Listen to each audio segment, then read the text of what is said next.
বিবৃতি, নিন্দা আর উদ্বেগ, এই তিনেই আটকে আছে ইরানের পক্ষে বিশ্ব নেতাদের প্রতিক্রিয়া। ইরানের গুরুত্বপূর্ণ পারমাণবিক স্থাপনায় মার্কিন হামলার পর ইরানের পাশাপাশি তার বন্ধুরাষ্ট্রগুলোর ভূমিকা কী হবে তা নিয়েই এখন উঠেছে প্রশ্ন। সিরিয়ার প্রেসিডেন্ট বাশার আল আসাদের পতনের পর মধ্যপ্রাচ্যে ইরানই একমাত্র দেশ যাদের সাথে ঘনিষ্ঠতা রয়েছে রাশিয়ার। কিন্তু প্রশ্ন হলো, রাশিয়া কি সরাসরি এই যুদ্ধে জড়াবে? চলমান পরিস্থিতি নিয়ে আলোচনার জন্য এরই মধ্যে মস্কো পৌঁছেছেন ইরানের পররাষ্ট্রমন্ত্রী আব্বাস আরাকচি প্রেসিডেন্ট পুতিন এবং অন্যান্য উচ্চপদস্থ রাশিয়ান কর্মকর্তাদের সঙ্গে আলোচনা করবেন। জাতিসংঘ নিরাপত্তা পরিষদেও মার্কিন আগ্রাসনের বিরুদ্ধে কড়া বক্তব্য দিয়েছে রাশিয়া। তবে চলমান সংঘাতে রাশিয়ার জড়িয়ে পড়ার সম্ভাবনা কম বলেই মনে করছে বিশ্লেষকরা। এমন অবস্থায় ইরান ও রাশিয়ার মধ্যে একটি শক্তিশালী জোট গঠন অত্যন্ত জরুরি বলে মনে করছেন রুশ বিশ্লেষকদের অনেকে। প্রভাবশালী রুশ দার্শনিক আলেকজান্ডার দুগিন সম্প্রতি বলেন, যুক্তরাষ্ট্র যখন ইরানকে আক্রমণ করতে পারে তখন রাশিয়াকেও রেহাই দেবে না।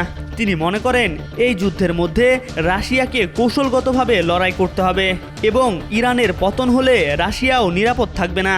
এছাড়া দুগিন ইরানকে পরামর্শ দিয়েছেন যে তারা রাশিয়ার পারমাণবিক ছত্রছায়ার নিচে অবস্থান করুক এবং রাশিয়ার সঙ্গে ঘনিষ্ঠ সহযোগিতা বাড়াক, যা উভয়ের জন্য কৌশলগত সুবিধা বয়ে আনবে। রাশিয়া ও ইরান উভয়ই বিশ্বের প্রধান তেল ও গ্যাস রপ্তানিকারক। তারা চায় পশ্চিমা নিষেধাজ্ঞা এড়িয়ে বাজারে প্রবেশ করতে এবং বিকল্প অর্থনৈতিক ব্যবস্থা তৈরি করতে।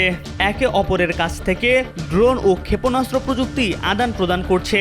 যুক্তরাষ্ট্রের নিষেধাজ্ঞা পাশ কাটানোর জন্য জ্বালানি, অস্ত্র ও কৃষিপণ্যেও লেনদেন শক্ত করছে দুই পক্ষ। তবে যুক্তরাষ্ট্রের সাথে সংঘাতে জড়ানোর ক্ষেত্রে রাশিয়ার বেশ কিছু সীমাবদ্ধতা রয়েছে। রাশিয়া নিজেই ইউক্রেন যুদ্ধে এবং পশ্চিমা নিষেধাজ্ঞায় জর্জরিত। সরাসরি মার্কিন বাহিনীর বিরুদ্ধে যুদ্ধ করতে রাশিয়া প্রস্তুত নয়।